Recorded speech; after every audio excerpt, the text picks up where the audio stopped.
I stood there on my front porch in Portland, rain dripping off the overhang, staring at the lock that had worked perfectly for 23 years. My hand shook slightly as I tried again. Nothing. Wrong key? No. Same keychain, same worn brass key, with the little nick on the edge from when I dropped it in the garage 3 summers ago. I stepped back and looked up at my house. The house where I'd raised Marcus, where my wife Sarah had planted roses along the fence before the cancer took her. The curtain in the upstairs bedroom shifted. Someone was inside. My phone was already in my hand when the front door opened. Marcus stood there, all 6'2" of him, wearing one of my old flannel shirts. His wife Diane appeared behind him, her real estate agent smile nowhere to be seen. "Dad?" Marcus said, not moving from the doorway. "What are you doing here?" I felt something cold settle in my chest. "I live here, son. Just got back from helping Bill in Sacramento. His hip surgery, remember? I told you I'd be gone 3 weeks." "Yeah, about that." Marcus glanced back at Diane. She nodded, and he stepped fully outside, pulling the door closed behind him. "We need to talk. You can't live here anymore." "Excuse me?" "You signed the house over to us, Dad. Don't you remember? Before you left for California, you said you couldn't manage it alone anymore. You signed the power of attorney, gave us the deed. This is our house now." I looked at my son. Really looked at him. The same boy who used to build Lego cities on this porch. Who'd cried in my arms when his mother died. Who'd promised at her funeral that he'd always take care of me. "I see," I said quietly. I pulled out my phone. "Well, if that's how it is." "Dad, don't make this harder then." "I'm not making anything hard, Marcus." I scrolled through my contacts, found the name I needed. "I'm just making a call." His face changed. "Who are you calling?" I smiled at him. It wasn't a warm smile. "My lawyer." I hit dial. "Hello, Sarah?" "Yes, it's Robert Morrison. They took the bait." "Yes, exactly as we thought. I'm heading to your office now." I ended the call and looked back at my son. "Enjoy the house while you can." I walked back to my truck, the old Ford that Marcus had always said I should sell, and drove away. In my rearview mirror, I could see Diane come out onto the porch, her phone pressed to her ear, probably calling that bankruptcy lawyer Marcus had been seeing. But let me back up. Let me tell you how I knew this was coming, how I'd spent 6 months preparing for this exact moment. It started last spring. March, maybe early April. Marcus had started visiting more often. Now, I'm not a fool. I knew my son. After Sarah died, he'd called every few weeks, visited maybe twice a year. Suddenly, he was showing up every Sunday with Diane, asking how I was managing, if the house wasn't too much for me, if I'd thought about simplifying my life. The third Sunday, Diane walked through every room with her phone, taking photos. "Just for our memories, Dad," Marcus had said, but I'd seen the measuring tape in her purse. The fourth Sunday, Marcus asked to see my important documents. "Just want to make sure everything's organized. In case of emergency." I'd shown him where I kept everything, the safe in my study, the filing cabinet in the basement, watched him memorize every detail. That night, I couldn't sleep. I kept thinking about Marcus's business, the commercial real estate venture that had gone under 2 years ago, the bankruptcy he'd filed, the way he'd been dodging my questions about his finances. And I thought about my house, paid off, worth probably $800,000 in Portland's market. A nice, liquid asset for someone drowning in debt. So I called Sarah Chen the next morning. Not my daughter-in-law, Sarah, my lawyer, Sarah Chen. We'd gone to Portland State together back in the 70s, lost touch for decades, reconnected at a reunion 5 years ago. She specialized in elder law now, had seen this story 100 times. "Robert," she'd said, after I explained my suspicions, "I hope you're wrong, but if you're right, we need evidence. Solid, undeniable evidence." "What kind of evidence?" "The kind that shows intent, premeditation. If Marcus is planning to steal your house through fraudulent power of attorney, and that's a big if, we need to catch him in the act." "How?" "We set a trap. Over the next 2 weeks, Sarah and I planned everything. First, the cameras. Tiny things, no bigger than a smoke detector. Oregon's a one-party consent state. which meant I could legally record in my own home. We installed them in the study, the kitchen, the living room, anywhere Marcus might go through my documents. Second, we created what Sarah called accessible vulnerability. I left my filing cabinet unlocked, put my blank power of attorney forms in the top drawer of my desk, right where someone searching would find them. I even left my notary stamp in the desk drawer, the one I'd gotten when I used to notarize documents for my engineering firm. This feels like I'm setting my son up, I'd told Sarah. No, Robert, you're giving him a choice. If Marcus is the man you raised, he won't touch any of this. But if he's become someone else, she didn't finish. Didn't need to. The third part was the hardest. I needed to be gone, really gone, for long enough that Marcus would feel safe to act. That's when Bill called from Sacramento.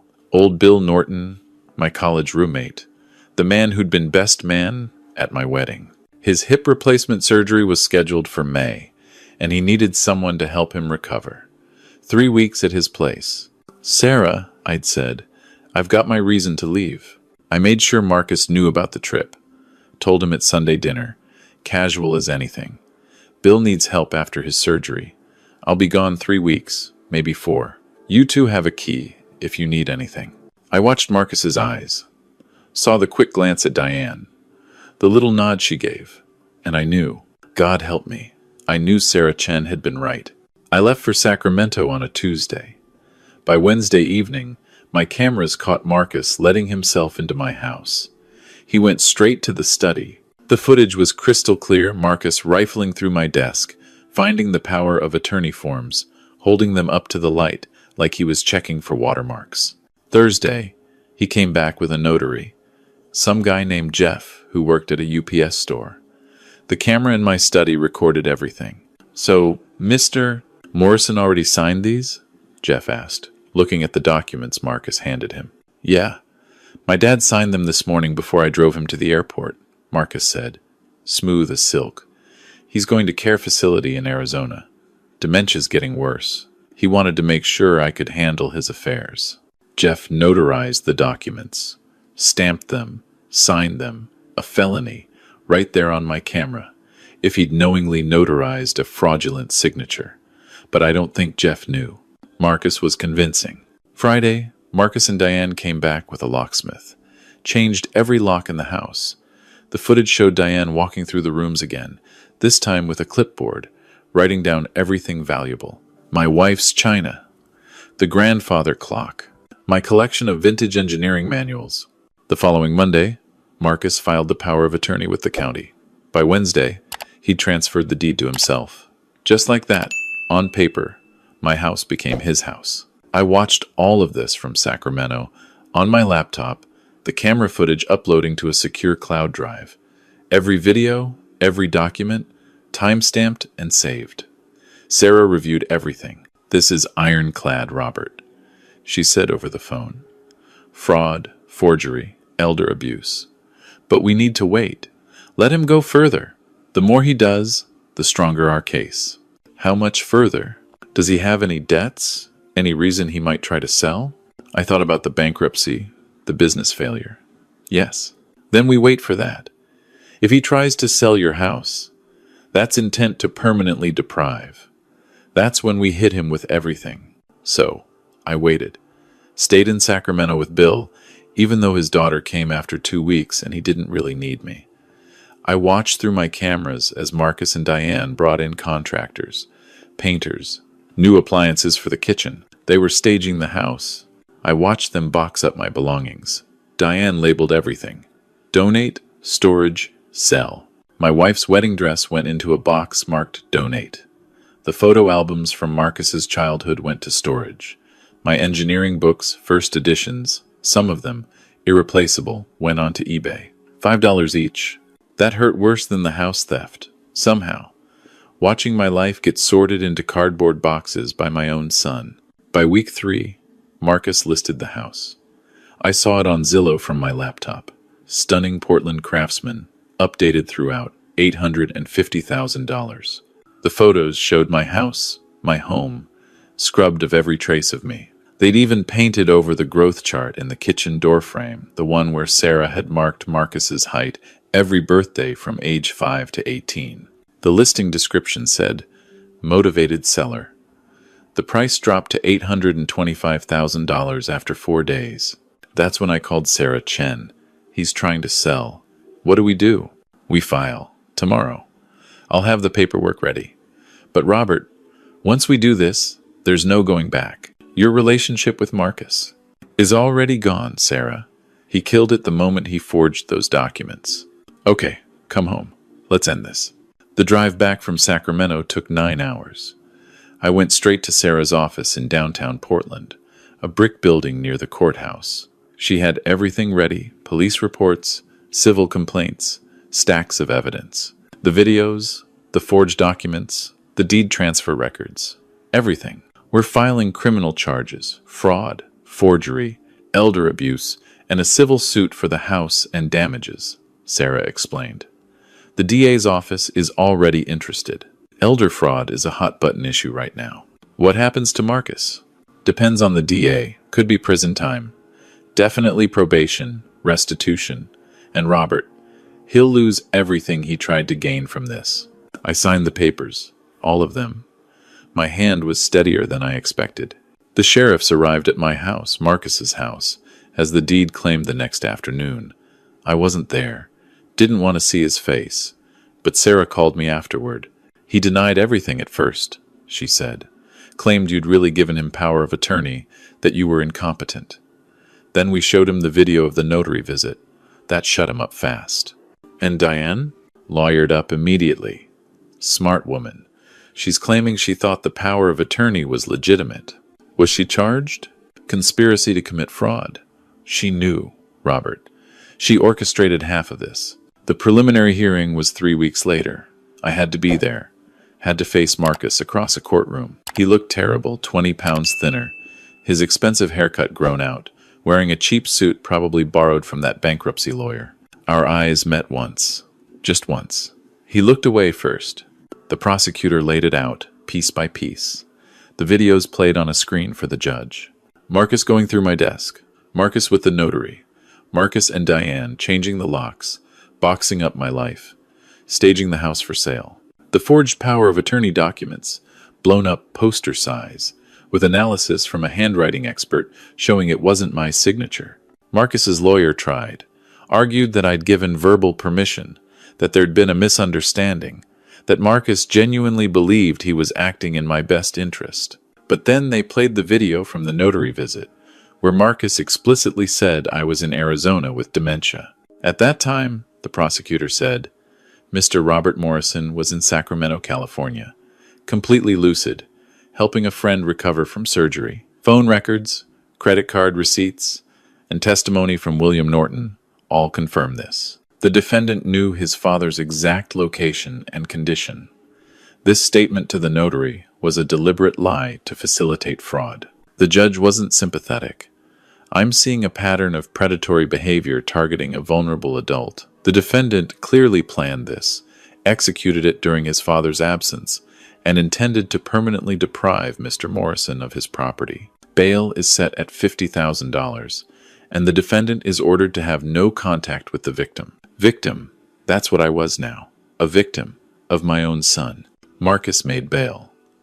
Diane filed for divorce 2 days later. According to the legal notices, she was claiming she'd been coerced, that Marcus had hidden the extent of his financial problems from her. Maybe that was true, maybe not. I didn't care anymore. The criminal trial took 4 months to get to court. In that time, Marcus tried to reach me exactly once, a letter forwarded through Sarah's office. Dad, it started. Just that one word, and I almost didn't read further. But I did. Dad, I know I can't fix this. I know I destroyed everything. Diane left me. I'm probably going to prison, and I lost you. I wish I could say it was all desperation, that I didn't know what I was doing. But that's not true. I knew. Every time I went into your house, every time I looked at those documents, every time Diane and I talked about how much we could get for the house, I knew it was wrong. I just didn't care enough to stop. I've asked myself 1,000 times how I became this person, how I could do this to you. You deserved better. Mom deserved better. I don't expect forgiveness. I don't even think I want it. because I don't deserve it. I just wanted you to know that you were right to turn me in. You were right to protect yourself from me. I'm sorry. I know it doesn't matter, but I'm sorry. Marcus, I read that letter, sitting in Sarah Chen's office. Read it twice. Then I folded it carefully and put it in my jacket pocket. How do you feel? Sarah asked. Like I lost my son years ago, I said, and I'm just now having the funeral. The trial was quick. Marcus pleaded guilty to all charges as part of a deal, 5 years probation, $75,000 in restitution, 500 hours of community service, and a felony on his record.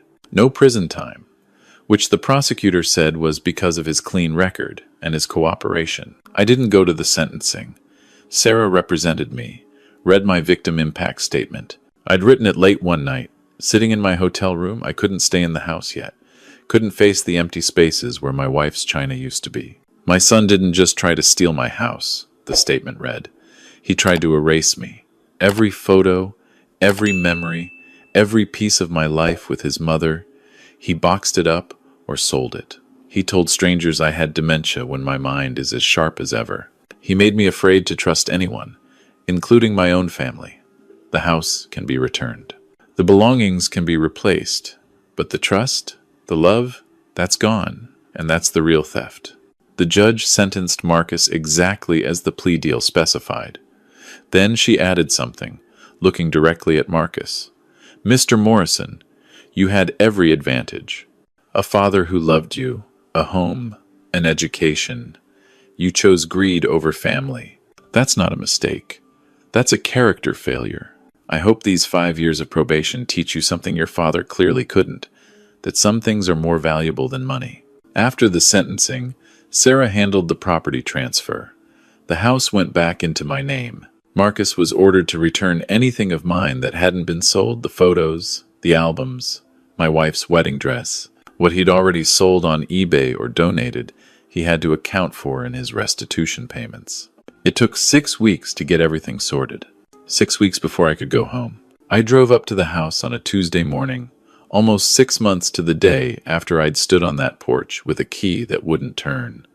The locks were new again. Sarah had them changed after Marcus moved out. The key she'd given me was cold in my hand. The lawn was overgrown. Nobody had watered my wife's roses, and they looked half dead. The paint job Marcus had paid for was nice. I'd admit that. Clean, fresh, but it wasn't the pale yellow Sarah had chosen. It was gray, corporate gray. I put the key in the lock. It turned smoothly. Inside, the house was empty. Cleaner than I'd ever kept it, honestly. The new appliances gleamed in the kitchen. The floors had been refinished. It looked like a showroom. It looked like nobody lived there. I walked through each room, the study where I'd left the bait, the living room where Marcus had grown up, the bedroom where Sarah and I had slept for 23 years. All empty, all quiet.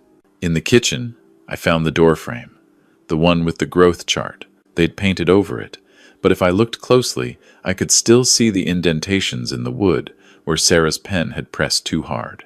Marcus, age 7, 311. Marcus, age 12, fem 2. Marcus, age Arten, sex null. I stood there for a long time, tracing those invisible marks with my finger. My phone buzzed. Text from Sarah Chen. How's the house? Empty, I typed back. But it's mine. That's something. You did the right thing, Robert. Did I? I looked around at my empty house, my empty life. Marcus was gone. Diane was gone. The man I'd thought I raised was gone, replaced by a stranger who saw me as nothing more than an asset to liquidate. But I was here, standing in my house, holding my keys, with my name on the deed.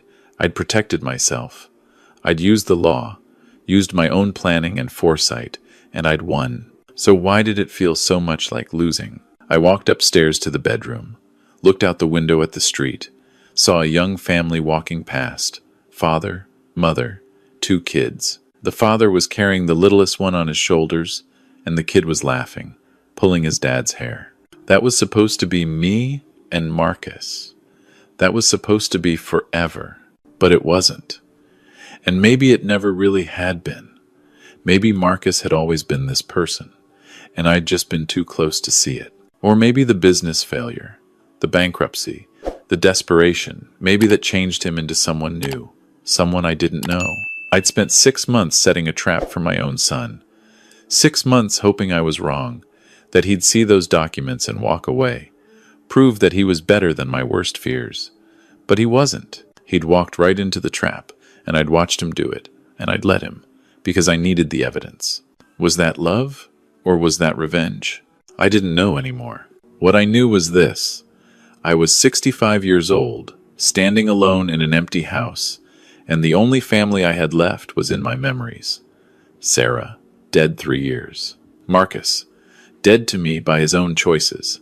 My phone buzzed again. Another text from Sarah Chen. Starting fresh is hard, but you're stronger than you think. Coffee tomorrow? I smiled a little. Not everyone was gone. I still had friends, still had life left to live. And I had my house, my home, my castle, my piece of ground that nobody could take from me again. I texted back, "Coffee sounds good." Then I walked downstairs, out to my truck, and drove to the nursery. If I was starting fresh, I might as well start with the roses.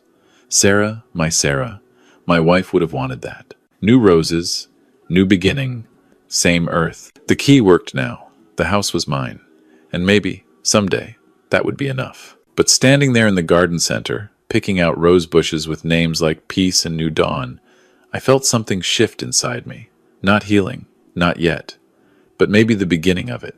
The acceptance that I'd done what I had to do. That protecting myself wasn't wrong, even when it hurt like this. I loaded the roses into my truck bed, drove home to my empty house, and started digging. The soil was good. Portland soil, dark and rich. The kind of soil that grows things, given time and care. I planted every rose, watered them, stood back, and looked at the mess I'd made of the garden bed. Dirt everywhere, my knees muddy, my hands scratched from thorns. But the roses were in, and come spring, they'd bloom. That's all I could hope for now. That I'd planted something that would bloom, even if I couldn't see it yet.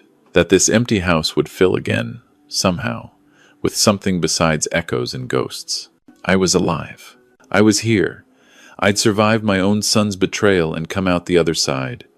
Scarred, but standing. The key worked now. And tomorrow, I'd figure out what came next.